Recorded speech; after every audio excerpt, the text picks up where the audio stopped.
किसी ना किसी को तो बोलना पड़ेगा।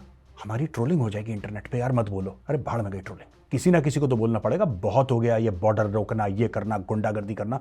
सर ये लाखों रुपए के ट्रैक्टर पे 2-3 लाख रुपए के म्यूजिक सिस्टम लगाते हैं। 50-60 लाख रुपए की सनरूफ वाली फॉर्च्यूनर के पीछे ट्रॉली लगा के ये लोग घूम रहे हैं यहाँ पे। ये कह रहे हैं कि 6 महीने का राशन, 6 महीने का डीजल पंजाब से अपने साथ लेकर आए हैं। ये कौन सा गरीब किसान है? मेरे सामने हाथ लगाए तिरंगे को, महादेव की सौगंध, उसकी पतंग न उड़ा दी ना मैं अपनी शक्ल नहीं दिखाऊंगा पब्लिक में कभी। सर ये बहुत हो गया, ये बहुत हो गया। हम लोगों का ब्लैकमेल, सर पे आके बैठना, सर पे हमारे नाचना हर दूसरे दिन, और फिर बाद में विक्टिम कार्ड प्ले करना कि हमारे साथ बड़ा जुल्म हो रहा है, जुल्म हो रहा है। अभी इन्होंने जुल्म देखा नहीं है। जय हिंद दोस्तों, मैं हूं मेजर गौरव आर्य और आप देख रहे हैं द चाणक्य डायलॉग्स।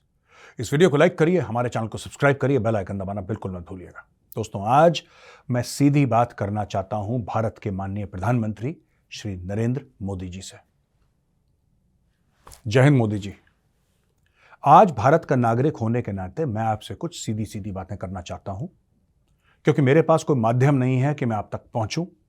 मेरे पास ऐसा कोई माध्यम नहीं है कि मैं आपके सामने बैठकर अपनी बात रखूं, और मुझे यह भी श्योरिटी नहीं है, यह भी गारंटी नहीं है कि आप ये वीडियो देखेंगे भी नहीं। मैं मान के चल रहा हूं कि 99.9% ये चांसेस हैं कि वीडियो आपकी नजर से गुजरे ही ना।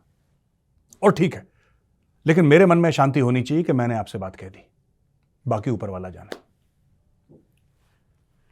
सर ये जो किसान आंदोलन चल रहा है, इसमें मैंने कई चीजें देखी हैं, और मैं ये कहना चाहता हूं कि ये किसान आंदोलन है ही नहीं। और मैं ये बात आपसे कहना चाहता हूं, आप क्या मानते हैं नहीं मानते मुझे नहीं पता, आपकी मेरी आज तक बात नहीं हुई किसी भी मैटर पे। लेकिन सर ये किसान नहीं है कम से कम, और मैं आपको 5 कारण भी दूंगा ऐसा मैं क्यों समझता हूं कि ये किसान नहीं है। मैं विद प्रूफ, विद लॉजिक मैं यहां पे कुछ बातें रखना चाहता हूं। दूसरी चीज, जो आपके खिलाफ नफरत है, आपके खिलाफ नफरत ये क्यों है? पंजाब में कुछ जगह, पर ज्यादातर जो विदेश में खालिस्तानी रहते हैं, मुझे आज तक यह समझ में नहीं आया कि आपसे नफरत क्यों करते हैं। यह बात करते हैं ऑपरेशन ब्लू स्टार की 1984 में आप तो कहीं भी नहीं थे। 1984 में आपका किसी ने नाम नहीं सुना था। संघ वाले जानते होंगे आपका नाम, लेकिन आप कोई पावर स्ट्रक्चर में नहीं थे। ना आप एमएलए थे, ना आप एमपी थे, ना आप चीफ मिनिस्टर थे, ना आप प्राइम मिनिस्टर थे। आपके हाथ में तो कुछ था ही नहीं, आपको कोई जानता नहीं था 1984 में।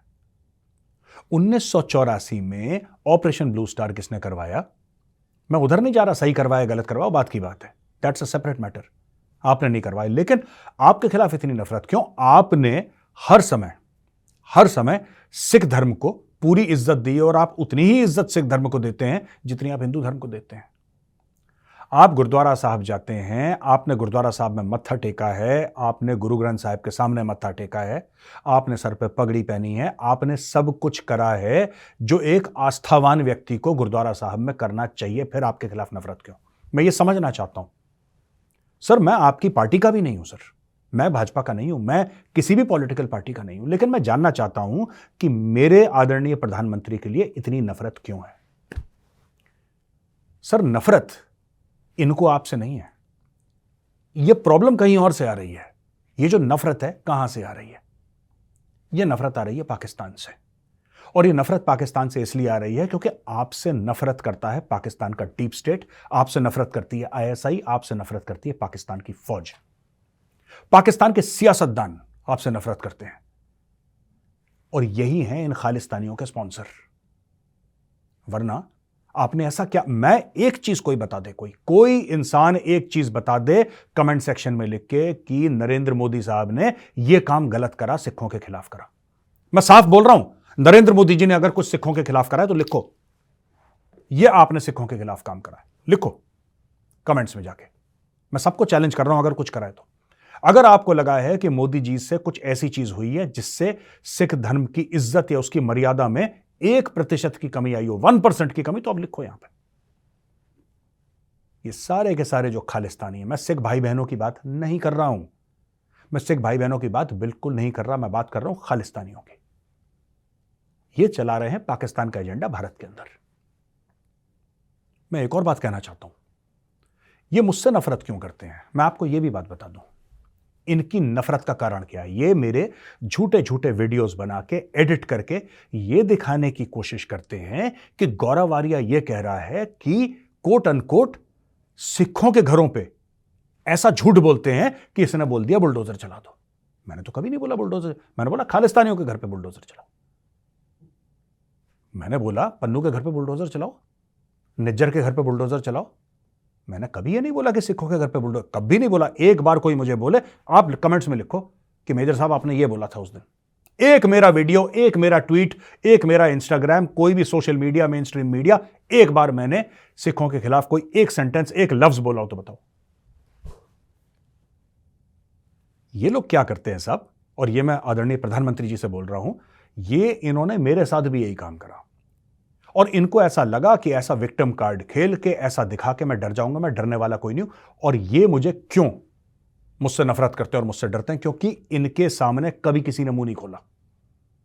कम से कम हमारी सिविल सोसाइटी में किसी ने खुल के इतनी तगड़ी बात इनके मुंह पे नहीं बोली। खालिस्तानियों के मुंह पे इतना जूता किसी ने नहीं मारा जितना मेजर गौरव आर्या ने मारा है। इसलिए मेरे सामने ये मुझसे डरते भी हैं और ये मुझसे नफरत भी करते हैं। और मुझे 2 रुपए का फर्क नहीं पड़ता। ये मुझे मारने की धमकी देते हैं। जो मारते हैं ना, वो ट्विटर पे डीएम नहीं करते भाई, वो फिर मारते हैं।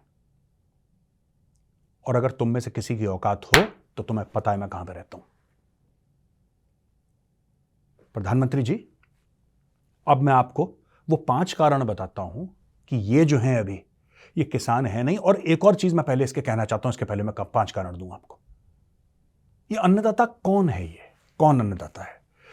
केरल का किसान अन्नदाता नहीं है, तमिलनाडु का किसान अन्नदाता नहीं है, कर्नाटक का किसान अन्नदाता नहीं है, आंध्र प्रदेश का किसान जो है अन्नदाता नहीं है, तेलंगाना का किसान अन्नदाता नहीं है, उत्तर प्रदेश का किसान अन्नदाता नहीं है, मध्य प्रदेश का किसान अन्नदाता नहीं है, मणिपुर का, राजस्थान का, गुजरात का, महाराष्ट्र का, कहीं का किसान अन्नदाता नहीं है। सिर्फ एक जगह का किसान अन्नदाता है, वो पंजाब।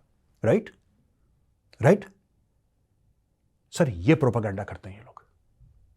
इनको एमएसपी नहीं चाहिए, इनको देश में अराजकता फैलानी है।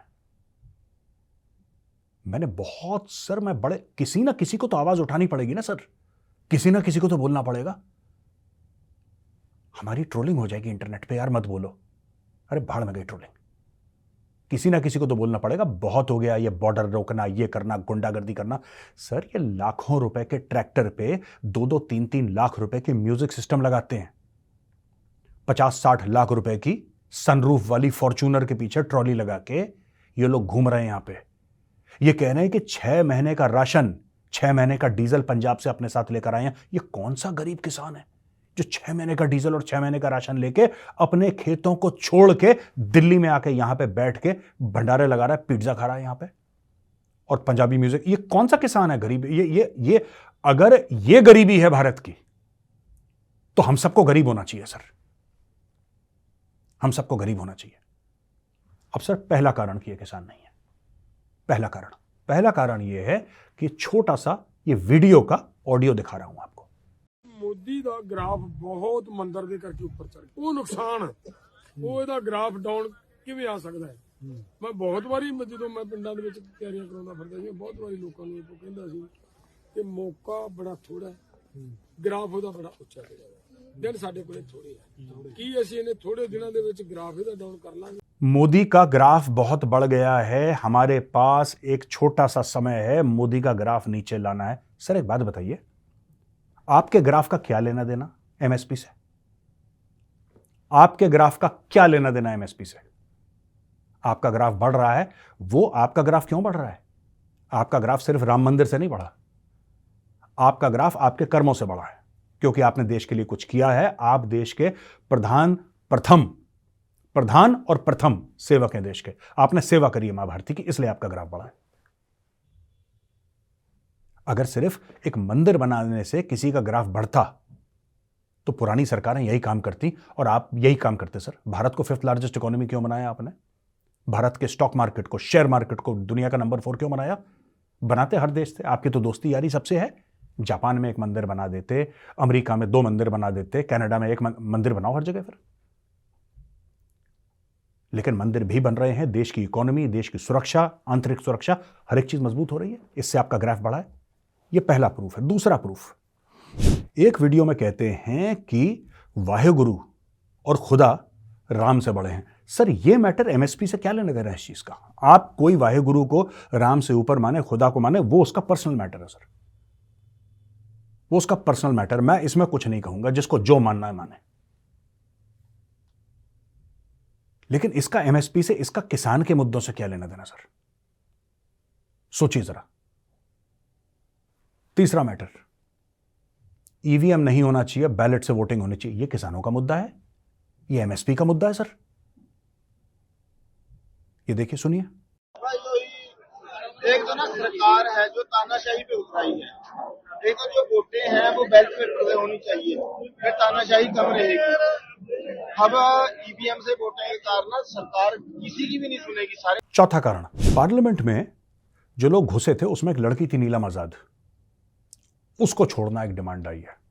इसका एमएसपी से, इसका किसानी से क्या लेना देना? यानी कि कोई भी ऐरा गैरा नत्थू खैरा, हां मैं उसी को बोल रहा हूं, उसी को बोल रहा हूं, ऐरा गैरा नत्थू खैरा, कोई भी घुस सकता है पार्लियामेंट के अंदर, कोई भी उपद्रव मचा सकता है, कोई भी अराजकता फैला सकता है, और फिर ब्लैकमेल करा जाएगा। पूरे देश के सर पे पिस्तौल रखी जाएगी कि यहां पे किसान आ गया है भाई, किसान डर जाओ, पीछे हट जाओ, अन्नदाता आ गया है। और नीलम आजाद क्योंकि अन्नदाता के परिवार से है, तो भाई नीलम आजाद जाके पार्लियामेंट को फूंक दे, गोली चला दे, बम फोड़ दे, स्मोक कैंडल मार दे अंदर, कोई दिक्कत नहीं है, घर की बात है, छोड़ो उसको। यह हमारी एक डिमांड है। सुनिए वीडियो उसका भी। नीलम आजाद जो पार्लियामेंट गई थी, वो बेटी और उसके साथ 4-5 और थे, उनको तुरंत रिहा करे केंद्र सरकार। और पांचवा कारण, ये किसान को देखिए साहब। ਅਸੀਂ आजाद पंजाब चाਹੁੰਦੇ, ਸਾਂਝਾ पंजाब, खालिस्तान पंजाब। ये भाई साहब ये कह रहे हैं कि पंजाब को भारत से अलग होना चाहिए, हमें खालिस्तान चाहिए, ये कह रहे हैं सर। इसमें ये एमएसपी का मामला है सर, ये किसानी का मामला है। और जो विद्या रानी है, जो कांग्रेस की नेता है, वो क्या कह रही हैं? किसानों में शराब बांटो, ये आखिरी मौका है हमारे पास घेरने का। कोई कह रहा है ये आखिरी मौका है, मोदी का ग्राफ चढ़ रहा है, बहुत कम समय है। कोई नेता ये कह रहा है शराब बांटो इनमें। सर ये कुछ नहीं है। माननीय प्रधानमंत्री जी, कल तक मैं ये सोच रहा था कि 98% इसमें जो हैं वो ज्यादातर लोग इनोसेंट हैं और सिर्फ 2% खालिस्तानी हैं।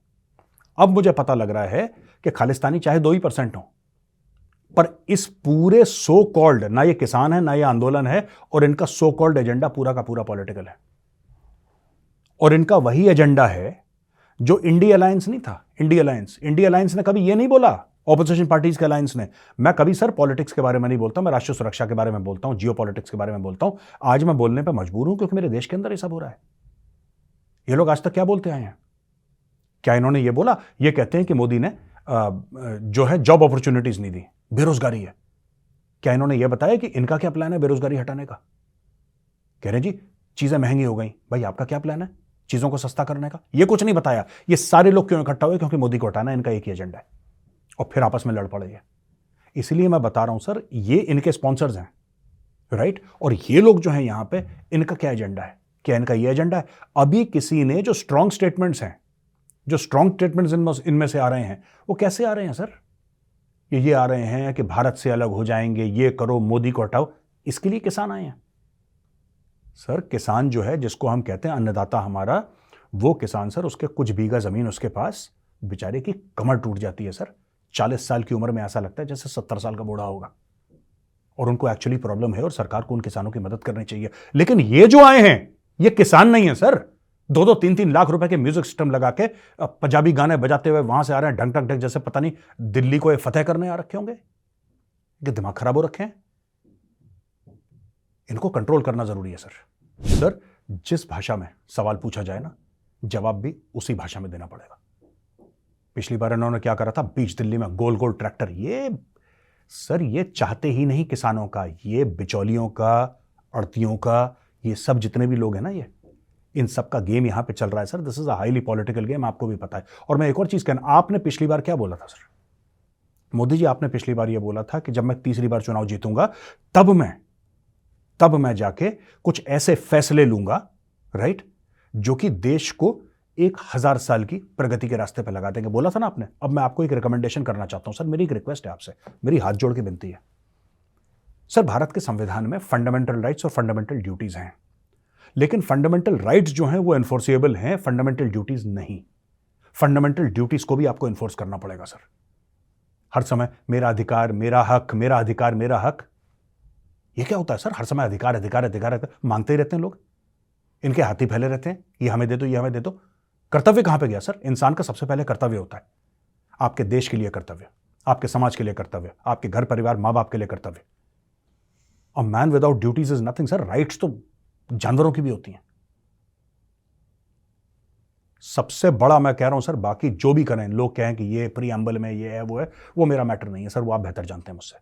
लेकिन जो राइट्स हैं इंसान की, अगर वो एनफोर्सेबल हैं तो इंसान की ड्यूटीज भी एनफोर्सेबल होनी चाहिए। अगर अपनी कोई कर्तव्य ना निभाए भारत मां के प्रति, वो भी जेल जाए सर।